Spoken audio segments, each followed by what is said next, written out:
Hello সবাইকে, আমার নতুন একটি রেসিপি ভিডিওতে। তো আজকে আমি এখানে দেখাবো ইলিশ মাছের মাথা দিয়ে পুঁই শাকের ঘন্ট। তো তার জন্যই প্রথমে তেলের মধ্যে 5 ফোড়ন শুকনো লঙ্কা দিয়ে এবার দিয়ে দিলাম আলু আর কেটে রাখা কচু। তো এইটা দিয়ে আমরা এবার ভালো করে একটু ভেজে নিলাম নুন হলুদ দিয়ে। তারপর দিয়ে দিলাম এখানে বেগুন আর কুমড়ো, সেটা দিয়েও অল্প ভেজে নেব ভালো করে। এই যে আস্তে আস্তে একটু ভাজতে হবে। আমি নুন দিয়েছিলাম আর হলুদ দিয়েছিলাম, ওটা ক্লিপ নেওয়া হয়নি।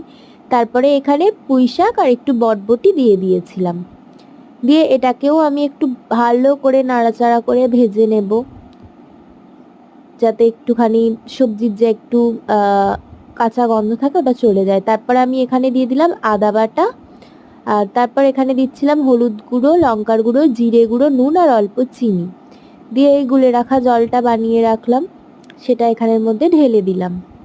দিয়ে আমি এবার এটাকে ভালো করে একটু কষাবো। এই যে সবজিটা ভাজতে ভাজতেই পুরো নরম হয়ে যাবে, যাতে জল দিয়ে বেশিক্ষণ ফোটাতে না লাগে। তারপর দিয়ে দিলাম সর্ষে বাটা। আমরা ইলিশ মাছের মাথা দিয়ে পুঁই শাক করলে সর্ষে বাটা দিই, দারুণ টেস্ট হয়। আমি যেইভাবে বানাচ্ছি ঠিক এইভাবে বানালে একদম সুন্দর খেতে লাগে। তো এই তো আমি এবার ইলিশ মাছের মাথাগুলো ভেঙে ভেঙে এখানে দিয়ে দিচ্ছিলাম ভালো করে।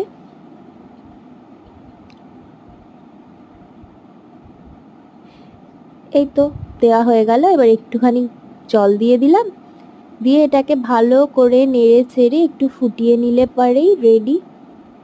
বানাবে জানাবে কেমন লাগলো। আমার ভিডিওটি ভালো লাগলে লাইক করো, চ্যানেলটিকে সাবস্ক্রাইব করে দিও।